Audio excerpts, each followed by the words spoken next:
Yes, and what a great new opening! Thanks to JC and his magic, um, and I'm very excited to be here tonight. And I appreciate y'all coming and joining us. Um, Again, this is the Give Back show, and the focus of this show is to highlight all the great things that people in the fantasy world are doing, both in charity leagues and also charity events. And tonight, I'm especially happy and excited to have two great guests who will share their stories and also talk about a charity league that they're the co-founders. I've got Wendi Early and Mike Salwin, both coming on board. And hi, Wendi. Hi, Mike. I Hey, Rick, appreciate thanks you for guys having being us. here. Thanks for I'm having sorry, us. Wendi. I talked over you. I just said thank you for having us. Oh, thank you for coming.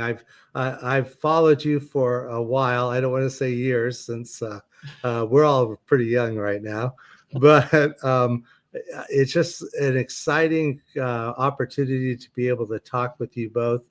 And I'm really excited about learning more about the charity league that you both run, and that's called the Battle of the Sexes. And so we're going to learn a little bit more about that later in the show, but um, I'd like to learn more about both of you. And so why don't we go ahead and have ladies go first? And Wendi, why don't you tell everybody about yourself, how you got into fantasy football, but also more about you just as a person. I think people are more excited to learn about your background, your history. Oh, well, first of all, this is such a thrill to be on, especially, being on TSA, because that's kind of where I got my start, was with the Sports Affiliation. And, they opened up their arms to me and took me in and taught me a lot. So it's really great to be here. And I don't get to see Mike very often. We talk, we text, we FaceTime, we Zoom, we do everything, but we don't get to really see each other like this and get to talk about this tournament. So thank you for that. So my name is Wendi Early. You guys make sure and go follow me at Wendi Early, just like it says there. I probably started playing fantasy football maybe 15, 16, 17 years ago. Back in the day where, you went to someone's house, the fun times, the live drafts that, seem to be making a little bit of a comeback, which makes me very happy, by the way. But I think that, with me, I didn't like the way that some of the leagues were being run that I was in. I was always the only woman. So if I finally said, you know what, I'm gonna run my own league. so I started my own. I really liked it. I don't know how people deal with such huge tournaments. I mean, ours is getting there, but trying to, collect the money and people not putting their lineups in. I'm just like, you know what? Okay, I'm not a commissioner. So I stepped away from that, but I love football. I've always been a sports fan. I'm kind of the sports fan of my family. Like, my husband doesn't like sports, but that's okay. Sometimes that's what it takes, is a little bit of each. So, but I think my love of sports, I played sports when I was growing up. I'm 6 feet tall, so guess what? I Basketball. played basketball, I played volleyball, anything with a ball in my hand, they were like, you're going to play.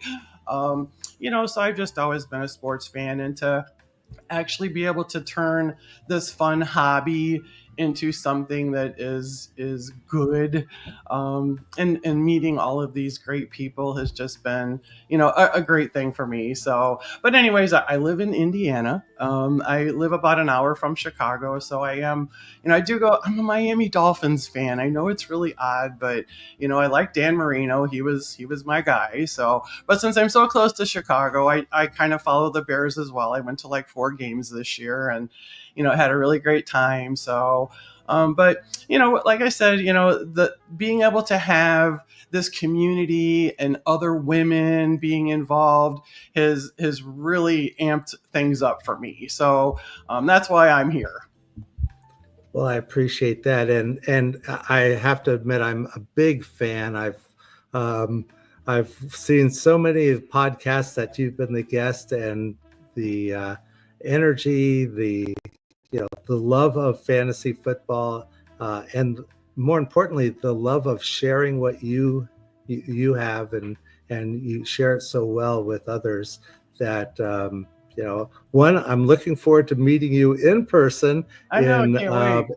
in Canton in August, but and I might just sort of like latch onto you, like what are those things that latch onto a shark, as they're swimming through a Lamora, I think they're I'm called. not that important. I don't know why you're wanting to come around hanging with me. Oh, I just want to be able to spend a couple hours just seeing the I'm world through looking your eyes, forward because to that for I sure. appreciate that. And Mike, Yeah, I want to give you also the opportunity to share some information about yourself, sure. especially things about what you've done, outside the fantasy world, but also, of course, what got you into fantasy. Sure, yeah. Well, I will say Wendy is the face of our league, or of us, because uh, as you can see from my background, I've got three beautiful girls that take up a lot of my time, and most of the time during a lot of these podcasts, it's their bedtime, so I'm not usually available for this. But I'm really trying to make an effort this year to be more available to share the battle of sexes and what's about. So I based out of St. Louis. I grew up in Ohio, and so I'm a big Browns fan. And one of the reasons why I got involved in fantasy was because the Browns sucked for so long that it was like I'd rather enjoy building my own team. And so it kind of started with my dad to some extent, because he would take me up to Cleveland and do like a live baseball draft with all his friends, and it was an auction draft where they'd go team by team, and it was a lot of fun. And I looked back at Yahoo today to see how long it's been since I started, and I can see leagues back from 2002. So I've been playing leagues for a while now. When I was in high or college and grad school, I wasn't that active, and so when I got out of grad school, um, I was more active in leagues with my cousins, and I would do maybe one or two leagues with friends and family. And it got to a point where it wasn't fun because I wasn't near with anybody. I didn't know anybody, and we didn't really talk very much. So I got into Dynasty a couple years ago and really blew up. And I'm very analytical. I work for Chase. I build data products for a living, and so I love working with spreadsheets. I was capturing all of my leagues using Keep Trade Cut for rankings to see how my teams were doing in comparison. It got really out of hand. And so this last year, I was in like 32 leagues. I was in 20 eliminators.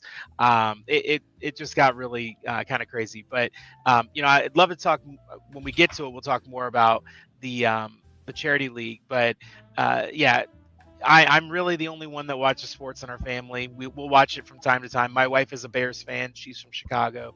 Um, but yeah, trying to hopefully at some point get my girls interested. We did watch some of the Super Bowl before it was their bedtime, and they We may I even think touch on enjoyed it. Yeah, that. I did not let them watch the halftime show, but we did watch a little bit of the first half. So.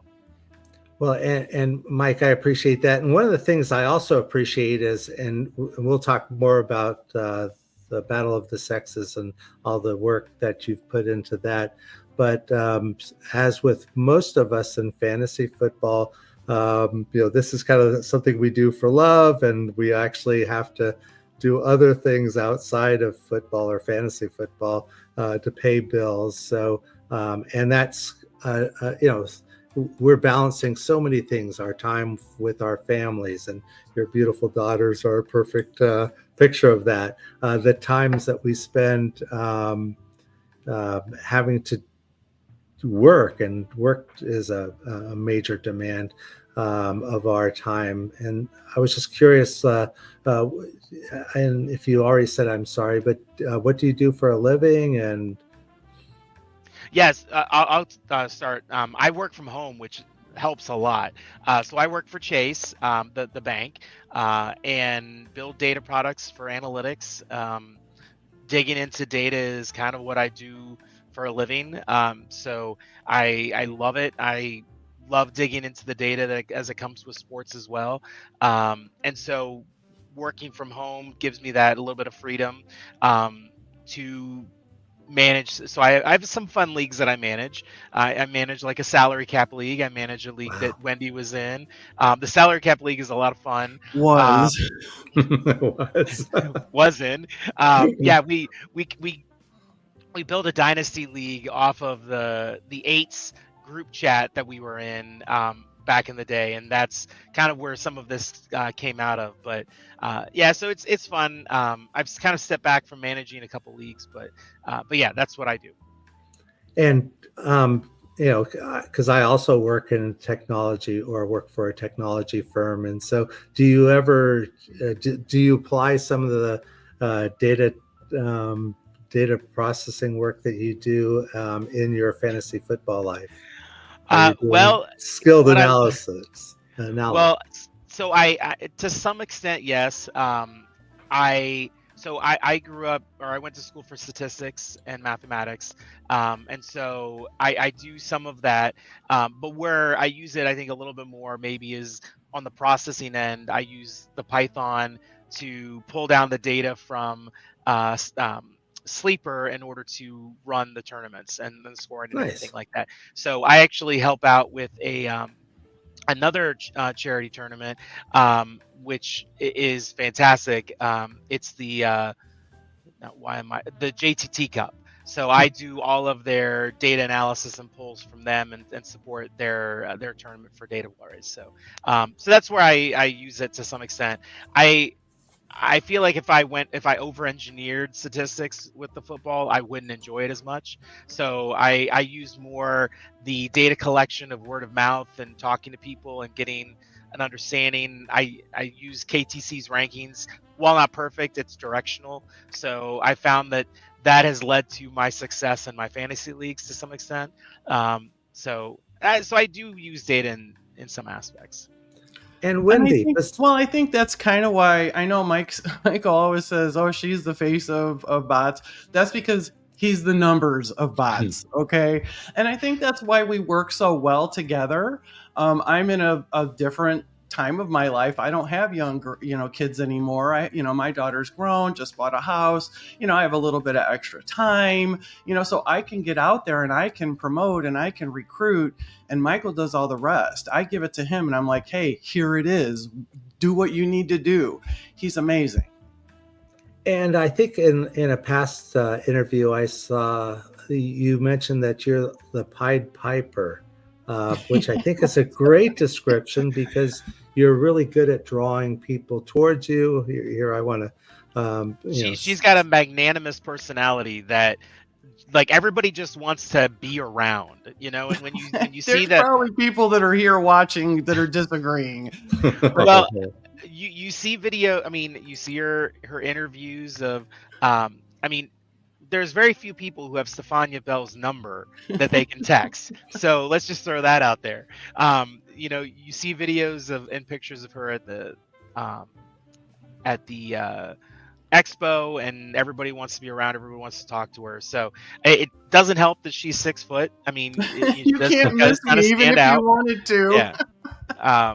But yeah, so it's really helped because when you're trying to build a fantasy tournament that is really trying to recruit women, it helps to have a lot of women in your camp to say, yes, this is something that you should come and join.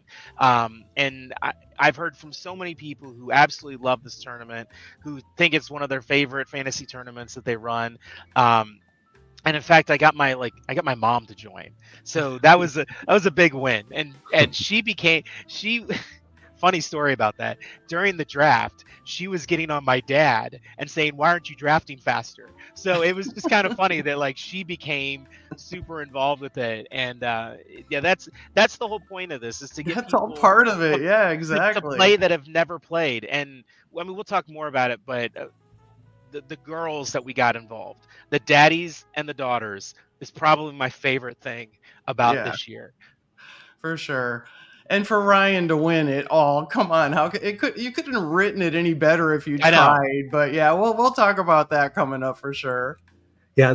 Also the one thing, another part of a previous interview you did where you mentioned, your height, and you've already said 6 foot, and I think Stefania Bell was what, She's 5'2"? 5'4". She's tiny. Yeah, she's very, very small. But you know what? She walks into a room, she's in that room. Yeah. And we also have to give thanks to Scott Fish, who, if it wasn't for him, we wouldn't be here. That whole and story's also- going to come back to him, Mike. You know that. Yeah. The whole story's going to come back to Scott Fish. Yeah, and Howard Bender. I have to give him a big shout out as well, because at the very beginning we had decent numbers, but then we went on his show and he helped us promote it, and it just blew up after that. So, yeah. Well, I'm not I'm not as famous as Howard Bender, but hopefully this show will give me a chance to, draw a few more eyes and hearts to your activity and your charity. But so you play, and I know you mentioned you played in a number of leagues, but how many fantasy leagues do you play at this point? Are you scaling back, or? I'm scaling back. So last year was my peak, and I was in 16 dynasty leagues, 16 redraft leagues, and then 20 eliminators. So about 50 or so leagues. A lot of those were charity leagues. So unfortunately, I'm going to step back a little bit from that. I'm dropping down to, I think, about 16 or 17 leagues this year. But some of those are fun leagues that I manage. So one is I said the salary cap league, which, if anybody's ever played that, it's so complex, but it's a lot of fun. And then I also run a really, really fun wrestling theme league where mid-year there's a mid-season dispersal, so you get to keep a couple guys, and there's like a mid-season draft, just like wrestling has. There's bonus points we've got like triple threat matches, handicap matches, and at the end of the season there's a 4-week Royal Rumble that starts at the bottom and moves its way to the top, and then the winner got a trophy smack belt this year. So so that was a lot of fun. It's crazy. You know what, Michael? I'm going to WrestleMania. Oh man, that's so much fun. In Vegas. I can't wait. I've never been allowed to go to Vegas. Okay, so I'm a terrible gambler. I don't know if you know me that well yet, but I'm not a great gambler. But I am. My daughter and I are going. That's a great experience, because she's way more of a wrestling fan than I am.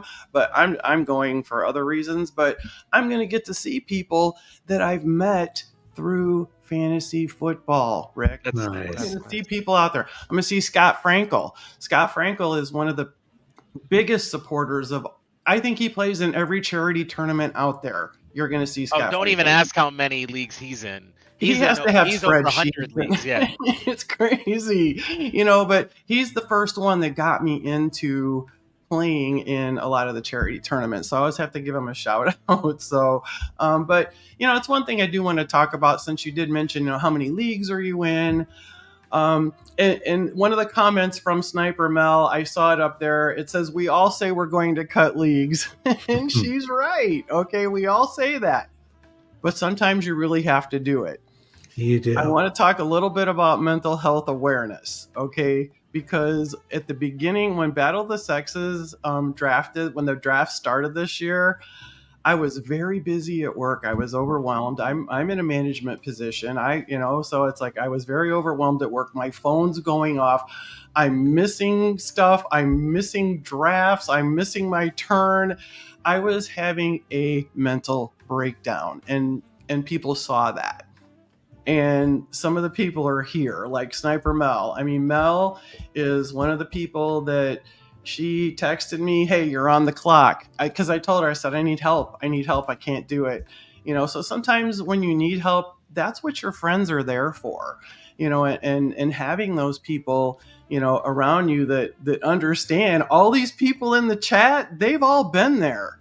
they've all been overwhelmed or, had personal things going on and then still trying to do this fantasy stuff, that is important to us, and she bugged me every day. And I thanked her every day because she saved me. And there were a couple people. So, if you do need to cut back, you got to not feel bad about, okay, you cannot cut out Battle of the Sexes, everyone. That one has to Not stay. that one. Okay, any of the other ones. But yeah, I mean, sometimes you do have to cut back. But I'm probably in, I did way too many eliminators. I did probably close to 15, and that was too many. I knew that, but it's like you want to support your friends. You want to contribute. You want to do all these things to make your hobby and your habit worth something. But you also have to take care of yourself. So if you need to step back, y'all need to step back. And you're touching on something that's really important in the fantasy football world, and I think in the broader world too, is that we all are a community, and that there's times where, and we don't know what's going on in everybody else's lives, and there's times where, we're overstressed, overworked, personal things that we're confronted with. Exactly, Jason. And that's the nice thing about when you get into a league where the other players, hopefully there's a chat going on that you can, share not only football stuff, but also just share what's going on in your lives too. And, and you mentioned TSA, and one of the reasons why I'm so, blessed to be part of the TSA family now is that, the people are just the best. And, JC and Iggy and Greg and, Tip while he was here, and Joe, who partners with me on Thursday nights, Carla. They become your friends. I mean, they do. They become, you find yourself, because my friends aren't like me. Okay. My real life friends are not like me. I don't have any girlfriends that play fantasy football. I just don't, but I have them here, so they kind of become your friends, and you find yourself confiding in them or asking for the advice on stuff other than football. And I think that's an okay thing. And, I think we've touched on bots and the battle of the sexes. So why don't we kind of transition to talking about what led you to bots, and then we can talk a little bit more about the league itself. All right. Sure. Do you want me to start, Wendi? Yes, I do. Okay. So I got involved with the Scott Fish Bowl. I kind of always wanted to be a part of it, and finally was able to get in, and I joined the eights chat back in the day. I think it was like 3 years ago now, and had a blast. We met a bunch of really fun folks, including the Coop, who, if you follow him, he just had a peanut butter tweet that reached 32 million impressions, which was crazy. But during that, we talked about, hey, why don't we get together and get a bunch of people to do a dynasty league for charity, and we got enough people, and we were able to convince Wendi to join us, even though she was like, I don't know about dynasty. We're gonna give it a try. So we brought us into that, and we started to have a conversation around, I've never really played in a league where there was that many women, and I always wanted to get more women involved. And I was like, I would love to do something where it forces a 50-50 split, men and women. And the only reason I came up with Battle of the Sexes is, like, instead of a corny name for a league, I know Battle of the Sexes has been done before, but it just was like a fun way of showcasing it. So I came up with this idea of every division has to be 6 men and 6 women, so that women don't feel shy or nervous around it being like 1 woman and 11 guys. And intimidated, especially. Yeah.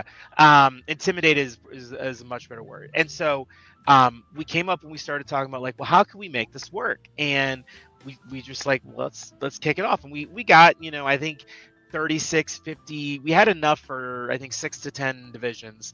And then I reached out to Howard Bender, and he got us on, and we started talking about it. And immediately, I think we had 100 people flooded the registration that night, and we were able to get, I think, what was it? What was the numbers? I have it right here.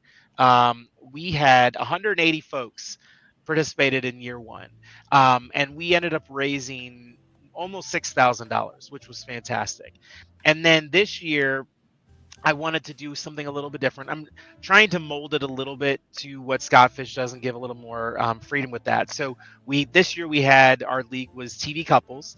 The first year it was men and women in sports. So each division was like a top male or female athlete in that sport. This year it was TV couples. So we did a couple of fun things, and Angie's in here drinking her mug that she won. She was in the friends division and she won. So we were on a break mug. We had two divisions, and it was something, because I have three daughters. I thought it'd be a really fun idea to do a daddy-daughter division, and we were so blessed to have 12 dads and 12 daughters across two different divisions. It kind of helped that we had two champions, Ryan Kennedy and Jason, who Jason's their here. daughters got really, really excited about playing, and it was just like the best thing in the world for that. And what was awesome also was that Ryan's daughter wore the Battle of the Sexes tank to the expo last year, and she repped it, which was so much fun. And so this year we ended up raising was $7,200. So in the last 2 years, we've raised $14,000. We've gotten a couple celebrities to join. So I always love Andy Behrens, because back in the day with Yahoo, he would be those videos that would pop up. We got Stefania Bell to join, which was awesome. And then for me personally, I was able to get a bunch of my friends and family, my mom, my dad. So my mom, my dad, my mom's partner, and a couple of my friends were all in the same division together, which was a blast. And I already have like a really cool idea for next year for our theme, which I've talked to Wendi about, and I've talked to a few, but we're gonna keep that under wraps for now. And well, I don't know if Wendi thinks we should share it. Maybe we could blow the load on the lid off of it. We'll talk. But the other thing that was really cool. So the charities we decided to donate to, I wanted to donate to a guy's charity, so we picked the Zero Prostate. Wanted to donate to a women's charity, and one of the members of BOTS, who's a dear friend of Wendy's, we decided to go with. Sorry, when did you remember the Living Beyond Breast Cancer, and that was with, yeah. Kelly Singh, Kelly in Phoenix. Yep. So Kelly is awesome. She recommended that charity, and then because of being a girl dad, I wanted to also include Play Like a Girl charity out of Tennessee. And so Play Like a Girl, they raise money to send women to all these camps, and they do all kinds of really cool things, and are involved with flag football with women as well. And we actually were able to get Play Like a Girl donated T-shirts for all of the girls that were playing this year, which I thought was a really cool thing as well. So that's kind of where Battle of the Sexes came about. It is not about pitting men against women. Mm-hmm. It is giving women a fair shot to not feel intimidated and to try something new, because all the women that have played have absolutely loved it. Cindy was fantastic. She's here. She was the first winner of it. And let me tell you, it was awesome the first year. The first year, I think it was dominated by women. It was, I think like 15 women were in, or 10 out of the 15 women were finalists. And one of those women would have been me last year. And this year, I won 2 games. So it's just been such a blast to watch all the people super excited about it. And we also added a mid-season waiver run, which I think a lot of people were excited about as well. Some people didn't know what a waiver run was, so we'll have to fix that a little bit next year. But That's how you teach people, and that's how you learn, and you know, and that's why we have that, because you know sometimes people don't want to ask those questions like, what's a waiver wire? You know, there was a time when I didn't know what a waiver wire was. So you know, to have, you know, a tournament like this, to be able to have, we have had the best contestants in this tournament. All these participants are so great. Half of them, you know, there's people in the chat here. Cindy, you know what? Let me tell you this, Rick. Cindy, her and I became great friends. And her husband and my husband and me and Cindy all went on a trip together, and we went and gambled at the horse races in Kentucky. It was fantastic. I mean, how much fun is that? And I would not have met her without the battle of the sexes. I will brag on a person in the chat. Sniper Mel came in fourth, I believe, in the very recent Scott Fish Playoff League tournament. So and girl, consistently look at her go. smacking around. Third. Oh, get it right. I won't say where I was. So I was much farther down that list, but yeah, no. And again, I think that we're getting to the point where more women are participating, and I think, like everything, you know, when you get a diversity of people, you get diversity of thinking, you get this diversity of approaches, and we all learn and benefit from it. So you know, I'm, you know, really happy to be able to help promote you know, this league. What are some of the challenges that you ran into in running the league? The biggest challenge is just getting women involved. Getting enough women. We had a list of men that were waiting to get in. We could get them all in, but we have to have the same amount of women. So, you know, that's really what, you know, we want to touch on tonight, is to let people know that maybe haven't ever played in this kind of a tournament, that, you know, that's what we're there for, to ask the questions. The chat is really, you know, some of the chats aren't active, some of them are. You have to realize this is a best ball tournament, and the reason that we do best ball is you don't have, it's a set it and forget it. You're not going to get the big time names to join a managed league for charity. They don't have time, and we understand that. You know, so we did the best ball, and it's also an easy and a good way for someone that's never played before, is to play a best ball, you know, a league, because you don't have to do anything. You know, I mean, you have to draft your team, I understand that, but after that, you know, and then you can kind of watch it and be like, oh, okay, that's why this happened, is because he was hurt, so he's not in the lineup anymore. There were women that played this year that actually reached out to me, and they said, we never wanted to play fantasy football, but my wife plays, or my husband plays, or whatever the case may be, and we're going to play. And they were all thrilled. They all had so much fun, and they're all coming back next year. Yeah, I mean, to speak of that, I had to look it up, because so I have a friend who knows like nothing about football, and was able to convince her to join. She drafted Jonathan Brooks in the 2nd round. Okay, drafted Jatavian Sanders in the 6th round, because she's from Carolina and saw the Carolina next to their name. She finished 7th place. So I mean, nothing wrong with that. She had you know, guys like Tyrone Tracy and a few others that she hit late. So it's one of those, like, it gives you a reason to follow, you know, and have a community to talk with about. So I'm really grateful for the fantasy community, because I moved to a town that I didn't know anybody, and working from home really limits my ability to meet folks.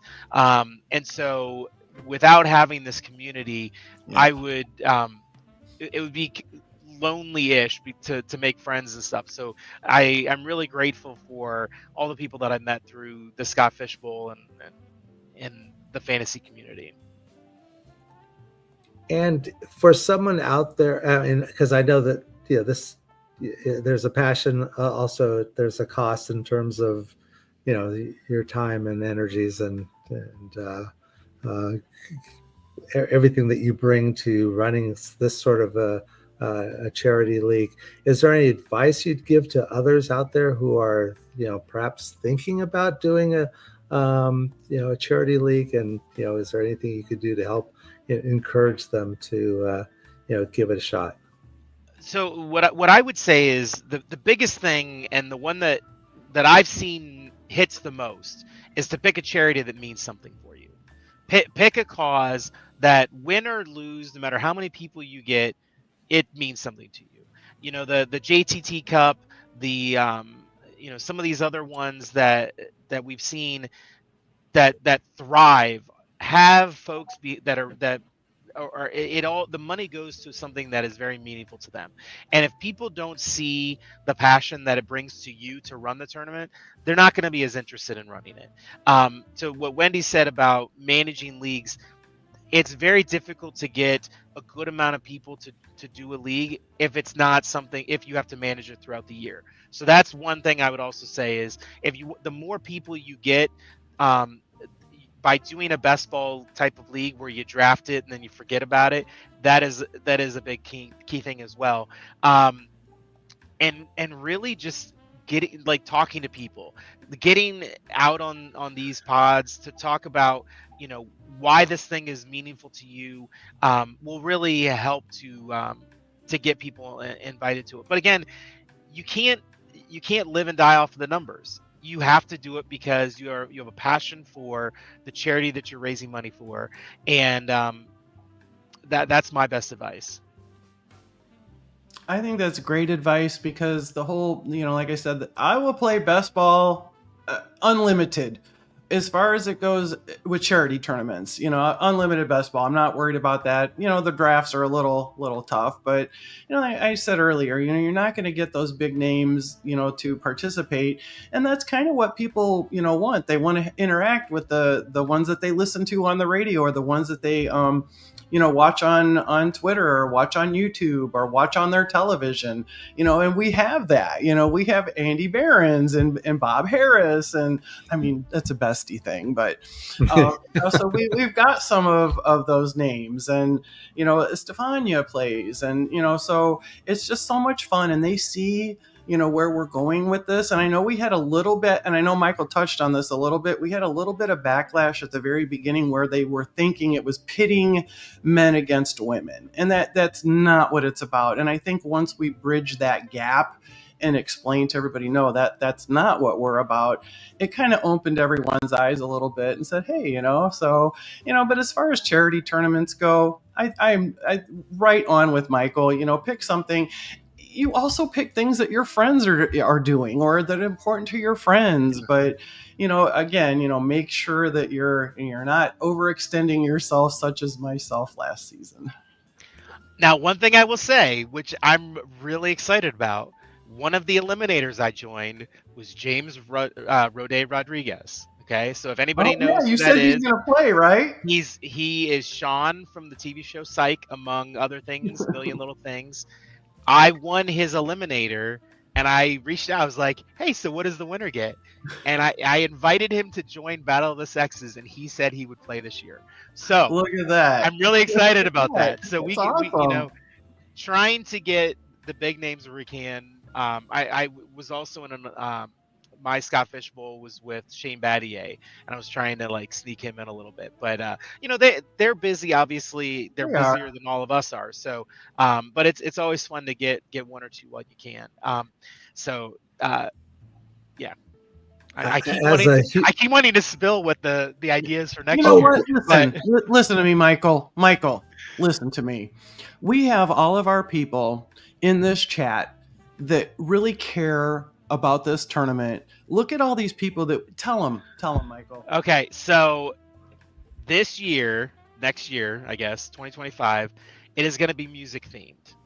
We are going to have, each division is going to be a female star, female rock artist, a country artist, whoever it is, and a male one. I'm going to try and keep them in the same genre, same time period.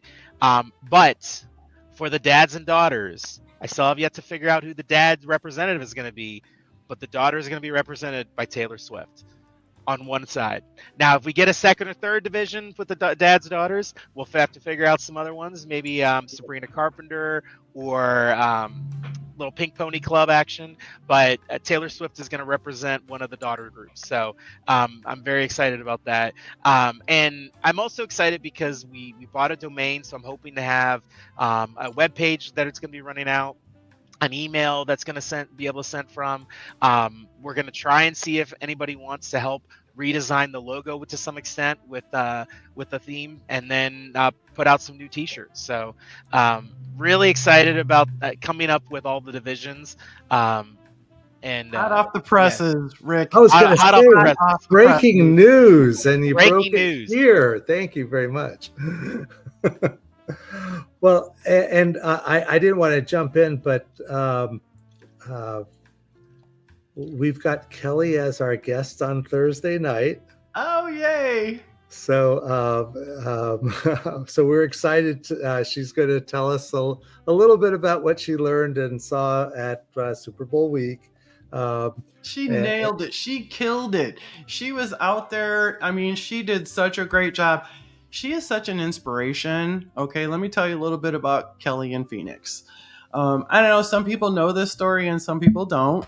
But when I got asked last year to go to the combine, and I'm like, number one, I don't know a damn thing about college football. I don't, I didn't, I'm like, but you know what? Nobody else wanted to go. And it was a media pass and my friends are down there. And I'm like, okay, yeah, I'll go.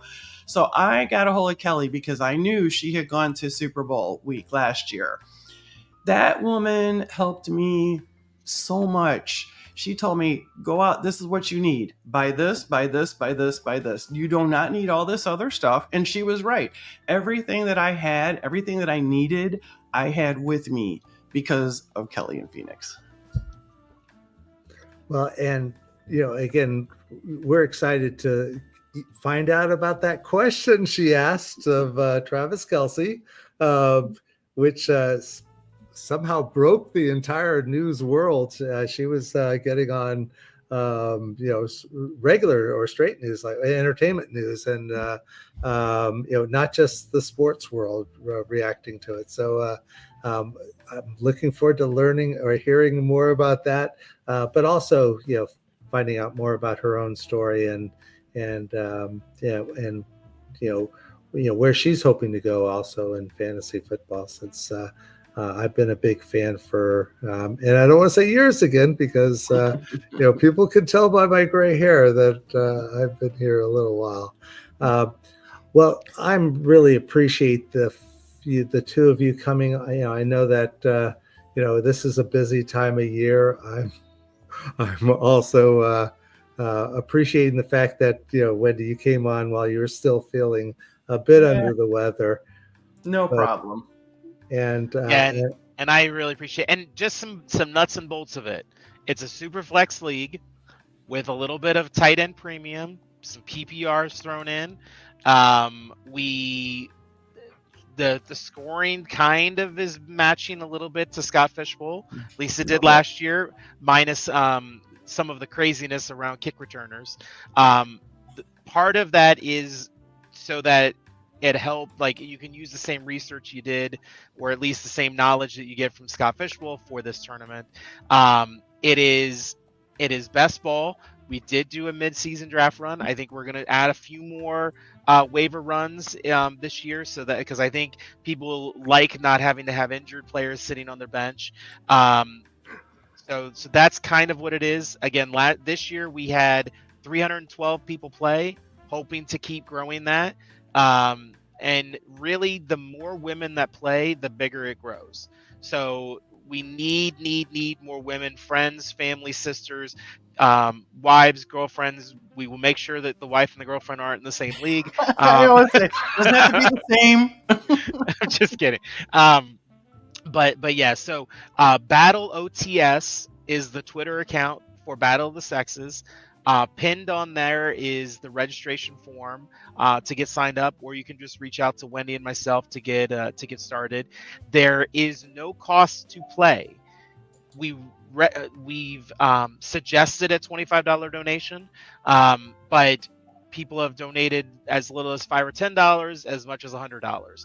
We don't require a donation to play. It was one of the things that Scott Fish really pushed for us to do, and I really took that to heart. We've the winner of the tournament gets a Trophy Smack ring, which really excited about that. I really want to shout out Trophy Smack because they're awesome. The highest scoring person of the league also has won a signed jersey the last 2 years. First year it was Daniel Jones. Second year it was Tank Dell. I don't know if I want to get another one because every year the person who I get has a drop off the next year. Daniel Jones got replaced, and Tank Dell's not going to play next year. But we've also had a couple of jerseys that we've given away for registering and signing up and donating as well. So. We've got lots of prizes we give away, lots of fun, and then obviously the winner also gets an entry into Scott Fish Bowl. Although Ryan Kennedy would have no entry. Yeah, I think he would have been anyway. in. But yeah, so I think those are all the nuts and bolts. I have to go run and give a bath to my kids. So, but I really do appreciate you guys having us on. Well, I do appreciate you both coming on board. You pointed people to how they could get involved or get connected to you. I also know that if you look down as you go past and hit the like button and the subscribe button, you go into the show notes, and there's also contact information there for those folks who are, I'm sure, excited about the opportunity to join and participate in the Battle of the Sexes.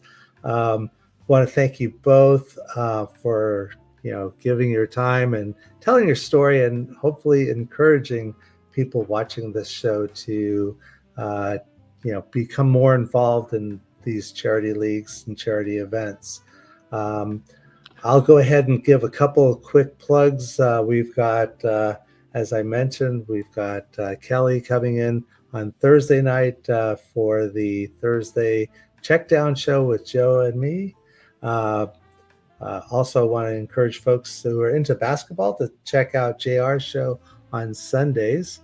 And next week on this very show, we are going to have another two guests, Michael Hauff and Anthony Servino, and they're going to tell us about the FF Face-Off Mental Health Podathon that they host, and give us a chance to not just see all the things people are doing in charity leagues, but also big events like that. And so in the meantime, again, thanks, Wendi.